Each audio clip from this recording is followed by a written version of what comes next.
नमस्कार साथियों। पिछले कुछ दिनों से जो घटनाक्रम गढ़ाकोटा रैली विधानसभा की राजनीति में चल रहे हैं, उन सबको लेकर मुझे लगता था कि एक बार मैं आप सबके बीच में मुखातिब हूँ, आप सबके बीच में बात रखूँ। निस्संदेह आज मैं आप सबके बीच में वो बात रखने आया हूँ। अभी नगर पालिका का चुनाव है, आप सब जानते हैं। उसके जितने भी जो घटनाक्रम पिछले 12 तारीख से हुए हैं, वो सब भी आपसे छुपे नहीं हैं। कैसे भारतीय जनता पार्टी के लोगों ने, अभिषेक भार्गव और पंडित गोपाल भार्गव जी के लोगों ने कांग्रेस के लोगों की आवाज़ दबाने का काम किया, और ये सब करने के बाद, डराने धमकाने के बाद, प्रत्याशियों के फॉर्म जमा न करने देने के बाद हमारे साथ जो घटनाक्रम हुआ वो भी आप सबकी जानकारी में है। सोशल मीडिया, प्रिंट मीडिया, सारे लोगों के माध्यम से बताया गया। उसके बारे में भी कल मैंने बताया कि मेरे पास रजिस्ट्री है, मेरे पास डायवर्जन की कॉपी है, मेरे पास सारे भट्टे की अनुमति है, सारी चीज़ें हैं, मेरे मकान का काम लगा है, ये सारी बातें। उसके बावजूद भी प्रशासनिक अमला मेरे ऊपर केस बनाने के लिए तैयार था।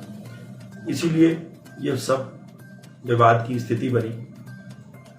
उसके बाद मैं कुछ बातें ये बताना चाहता हूं कि पंडित गोपाल भार्गव जी 40 साल से राजनीति कर रहे हैं, पिछले 20 सालों से मंत्री हैं, 40 सालों से विधायक हैं। मैं 2018 में उनसे चुनाव लड़ा। उनके बेटे अभिषेक ये यहां वहां बयानबाजी कर रहे हैं। मैंने एक बयान देखा तो सच्चाई तो ये है कि मुझे अभिषेक के किसी भी बयान का जवाब नहीं देना चाहिए, क्योंकि वो अभिषेक तो बच्चा है, उसका कुछ है नहीं, उसके खुद का कुछ नहीं है। सही बात ये है, वो तो पिताजी की विरासत पे ऐश कर रहे हैं, पिताजी की विरासत पे राजनीति कर रहे हैं। जमा जमाया मिला है तो खाए जाओ, मलाई खाए जाओ, ये उनका तो यही काम है। राम राम जपना, पराया माल अपना, पिताजी का है। लेकिन साथियों, सही बात यह है कि जनता को इन सब चीज़ों से अवगत कराना भी अनिवार्य है। उन्होंने एक 12 तारीख को एक बयान दिया, जब ये विवाद हुआ, भाजपा के लोगों ने कांग्रेस के लोगों पर हमला किया। उस समय इन्होंने एक बयान दिया कि मैं शिशु मंदिर के कार्यक्रम में था और गढ़ाकोटा में पता लगा कि कांग्रेसी आपस में लड़ गए। ये तो बड़ी अजीब बात है। जो लोग आरोपी हैं, जिन लोगों ने हमला किया, उसका भाई कांग्रेस भारतीय जनता पार्टी का प्रत्याशी है, वो सब भारतीय जनता पार्टी के कार्यकर्ता हैं। उसके बावजूद भी ये क्या कह रहे हैं कि वो हमारा आदमी नहीं है, हमारे भारतीय जनता पार्टी के कार्यकर्ता है नहीं है। ये तो बड़ी शर्म की बात है उनके लिए शर्म की बात है। आप सोचिए, मैं भारतीय जनता पार्टी के कार्यकर्ताओं से भी कहना चाहता हूं, आप ऐसे नेता के लिए काम कर रहे हैं, ऐसे नेता के लिए लड़ रहे हैं। जब आफत आई, जब संकट की घड़ी आई, तो उनका नेता उनका ही साथ छोड़ रहा है, उनसे कह रहा है कि ये कांग्रेसी है। मुझे तो हंसी आई उस बयान पर।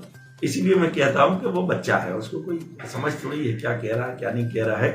तो मैं भारतीय जनता पार्टी के हमारे मित्रों से, कार्यकर्ताओं से भी निवेदन करना चाहता हूं कि ऐसे नेता के साथ मत रहिए। भविष्य नहीं है उसका, खुद का भविष्य नहीं है, आपका क्या भविष्य बनाएगा वो। सही बात ये है। तो वो कह रहा है कि कांग्रेसी। मैं तो कहता हूं कि भाई, यदि वो आपको भाजपाई नहीं मानता है, वो आपको कांग्रेसी मानता है, तो आइए, कांग्रेस के दरवाजे खुले हैं प्यारे मित्रों। इसमें लड़ने झगड़ने की क्या बात है। कांग्रेस बड़े दिल की पार्टी है, कांग्रेस के नेताओं का बड़ा दिल है, सबके लिए जगह है। आप बरसों से उसके लिए लड़ रहे हो और उसने आपको एक झटके में कह दिया कि ये कांग्रेसी है। सोचिए, आप इस बात का मंथन करिए, विचार करिए। और भी कई बातें। कल मैंने एक बयान सुना, कल उसने एक पोस्ट डाली कि गढ़ाकोटा की रामलीला का अगला एपिसोड क्या होगा। तो वो बच्चा है, उसको इतनी समझ नहीं है। हिंदुस्तान के बच्चे को ये पता है कि रामलीला के अगले एपिसोड में क्या होता है, युद्ध के बाद क्या स्थिति बनती है।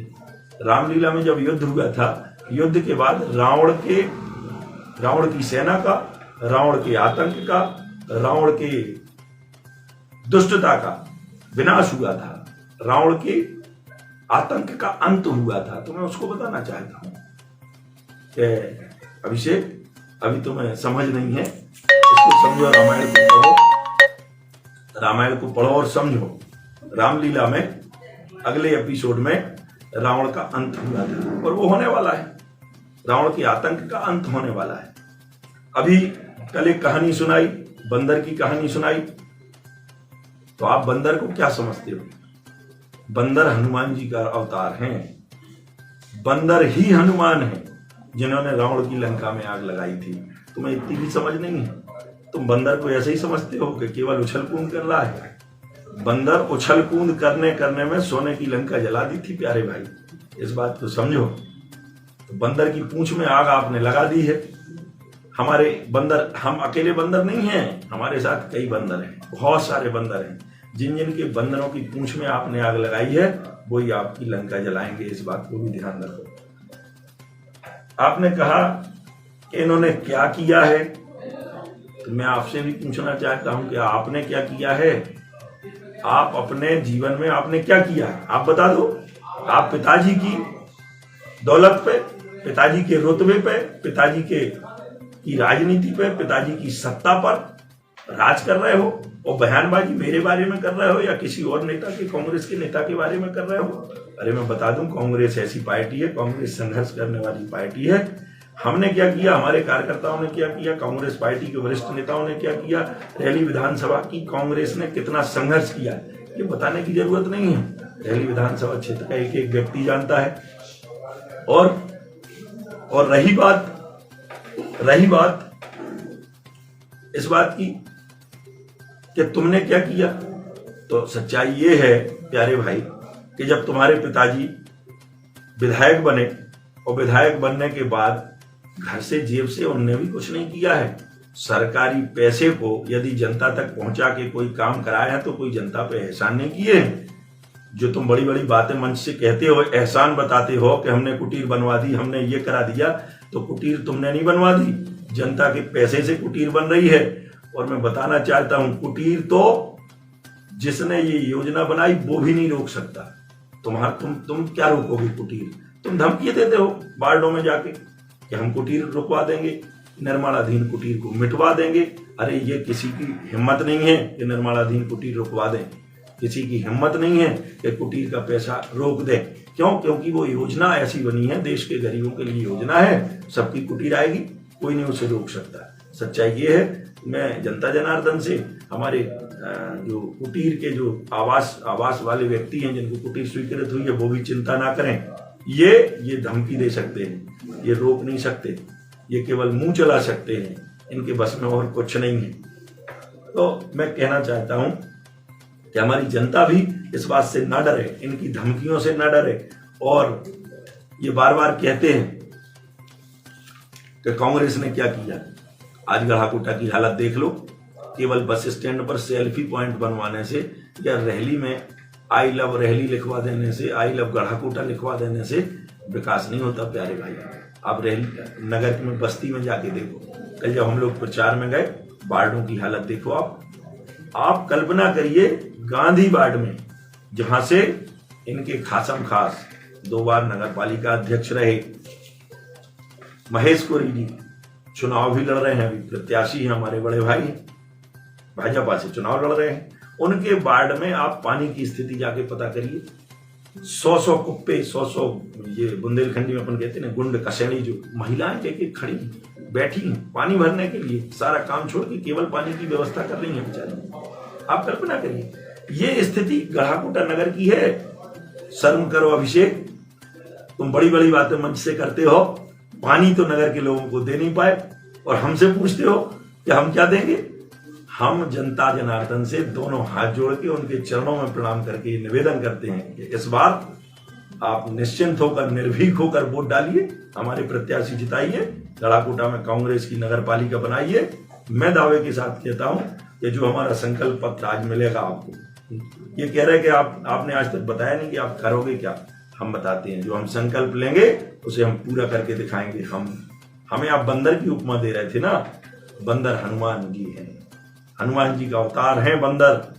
और जब बंदर कोई संकल्प ले लेता है तो पूरा करके रहता है। चाहे रावण की लंका में आग लगाने की बात हो, चाहे रावण के राज्य में जब अंगद रूपी बंधन ने एक पैर रख दिया था तो रावण का पूरा खानदान उस पैर को उठा नहीं पाया था। प्यारे मित्रों, मुझे तो हंसी आती है अभिषेक तुम्हारी इन बचपना पूर्ण हरकतों से, बचपना पूर्ण बातों से। मैं अंत में ये सारी बातें आप सबके बीच में रखना थी, क्योंकि चुनाव का समय है, हमें भी प्रचार में जाना है, आप सबके बीच में आना है, आप सबके चरणों पर मस्तक रख के, जनता जनार्दन के चरणों पर मस्तक रख के हमें आपका आशीर्वाद चाहिए है, हमारे प्रत्याशियों को आशीर्वाद चाहिए। तो हम अंत में आपसे यही निवेदन करना चाहते हैं कि किसी प्रकार के भय से आप भयभीत मत होइए। कोई कुछ नहीं कर सकता, ये लोकतंत्र है, ये हमारे महापुरुषों का दिया हुआ लोकतंत्र है, इसको कोई खत्म नहीं कर सकता। ना कोई गुंडा, ना कोई तानाशाह इस लोकतंत्र को नहीं मिटा सकता। प्यारे मित्रों, मैं आपसे दोनों हाथ जोड़ के प्रार्थना करता हूं, सभी नगरवासियों से, माताओं से, बहनों से, नौजवान साथियों से, इनसे मैं पूछना चाहता हूं कि इन्होंने, इनके पिताजी ने 40 साल से ये राजनीति कर रहे हैं, बेरोजगारों के लिए क्या किया? कोई नौकरी लगाई? किसको नौकरी लगाई बता देंगे? केवल और केवल जुआ, सट्टा, शराब, अवैध शराब के कारोबार यहाँ फल फूल रहे, पनप रहे हैं। कई घर बर्बाद हो गए हैं। अभिषेक, इस बात को मत भूलो। आप बस बात करते हो कि हमने क्या किया। आप जाके देखो, गरीब मोहल्लों में जाके देखो, महिलाओं और बच्चों की क्या स्थिति है। स्कूलों में पढ़ने की व्यवस्था नहीं है। स्कूलों की व्यवस्था देख लो आप क्या स्थिति है। आज हर मोहल्ले में शराब बिक रही है, हर मोहल्ले में गुंडागर्दी हो रही है, हर ऑफिस में भ्रष्टाचार हो रहा है। गरीबों का राशन खाते हो, हैं? बात करते हो कि हमने क्या किया। जब आप कोई एक कार्यक्रम करते हो तो 2 महीने गरीबों का राशन खा जाता है राशन वाला, और वो दावे के साथ कहता है कि हमने उस कार्यक्रम में दे दिया, नहीं बांट रहे, जिसको जो करना है कर लो। पूछ लो कहीं बस्ती में ये स्थिति है। आप बात करते हो कि तुमने क्या किया। प्यारे प्यारे साथियों, आज मैं ये निवेदन करना चाहता हूं, ये भ्रष्टाचार करके इन्होंने जो काली कमाई बनाई है, इसको आप लीजिए, पैसा बांटेंगे। प्यारे साथियों, मैं आपसे निवेदन कर दूं, ये अब चुनाव में पैसा खर्च करेंगे। ये इतने भयभीत क्यों हैं? यदि इनको दारू बांटेंगे, यदि इनको ऐसा लगता है कि इनके प्रत्याशी जीत रहे हैं, क्या जरूरत थी भैया? हर मोहल्ले में कार्यालय उद्घाटन हो रहे हैं, कार्यालयों के, हर मोहल्ले में कार्यालय के उद्घाटन हो रहे हैं। घर घर निकल रहे हो, घर बैठो ना। जब आपको इतनी अपने विकास पे इतना भरोसा है तो घर बैठो, जीत लो घर बैठ के चुनाव। पैसा, प्यारे साथियों, मैं आपको बता दूं, ये भरपूर पैसा बांटेंगे, लाखों रुपए एक एक वार्ड में बांटेंगे, आपको 2000-5000 रुपए वोट तक खरीदेंगे, और ये दारू बांटेंगे। मैं आपसे निवेदन कर दूं, प्यारे जनता जनार्दन, मेरे साथियों, माताएं, बहनें जो मुझे सुन रही हैं, मैं उनसे निवेदन कर दूं कि ऐसे लोगों को वोट नहीं देना जो दारू बांटे, आपका घर बर्बाद करें, आपके बच्चों को बर्बाद करें, दारू पिला पिला के आपको बर्बाद करेंगे और आपकी वोट लेंगे और आपके ऊपर राज करेंगे। ऐसे लोगों को पहचानो आप। मैं महाजन, बस्ती के महाजन लोगों से भी मैं निवेदन करना चाहता हूं कि ये अवसर है, ये अवसर है बदलाव का, ये वक्त है बदलाव का। आप बदलाव करिए। मैं आप अंत में आपसे ये प्रार्थना करूंगा कि आगामी 27 तारीख को मतदान होना है। पूरी निर्भीकता के साथ माताएं, बहनें, बच्चे, बूढ़े सब निकलें। जिनकी भी वोट है, जिनकी भी सपोर्ट है, वो घरों से निकलें, वोट डालें और वोट डालने जाएं, और कांग्रेस पार्टी के हाथ के पंजे पर मोहर लगाकर सारे प्रत्याशियों को भारी बहुमत से विजयी बनाएं। हमारी नगर पालिका बनेगी, हमारी नगर पालिका बनेगी। हम दावे के साथ जो हम संकल्प करेंगे उसको पूरा करेंगे। हम आपसे निवेदन करना चाहते हैं, दोनों हाथ जोड़ के प्रार्थना करना चाहते हैं, गुंडों से डरने की जरूरत नहीं है। गुंडों में आत्मबल नहीं होता, गुंडे देखने के गुंडे होते हैं। मैं आपसे बता दूं, जिस दिन एक आम आदमी जाग जाता है, उस दिन कोई गुंडा उसके सामने नहीं टिकता, कोई दादा उसके सामने नहीं टिकता, कोई बड़े से बड़ा रईस उसके सामने नहीं टिकता। इसलिए आम आदमी एक शेर है, बस जागने की देर है। मैं आप सबसे निवेदन करना चाहता हूं, मेरे मतदाता साथियों, माताएं, बहनें, आप सबसे दोनों हाथ जोड़ के आपके चरणों में दोनों हाथ जोड़ के प्रणाम करता हूं और आपसे प्रार्थना करता हूं कि आप जाग जाइए और आगामी 27 तारीख को होने वाले नगर पालिका के चुनाव में हर वार्ड में प्रत्याशी है। अभी तक ये स्थिति रहती थी कि प्रत्याशी नहीं होते थे, आज हर वार्ड में कांग्रेस पार्टी के प्रत्याशी हैं। हर वार्ड में कांग्रेस के लिए मतदान करिए और भारी मतों से गढ़ाकोटा नगर पालिका का इतिहास बन जाना चाहिए। गढ़ाकोटा नगर पालिका बनाइए। बस इसी निवेदन के साथ आपको मैं दोनों हाथ जोड़ के प्रणाम करता हूं। बहुत बहुत धन्यवाद। भारत माता की जय। आइए लोधी क्रांति सेना से जुड़कर समाज पर हो रहे शोषण अत्याचार की आवाज बुलंद करने एवं शिक्षा रोजगार के प्रति प्रेरित करने में सहयोगी बने।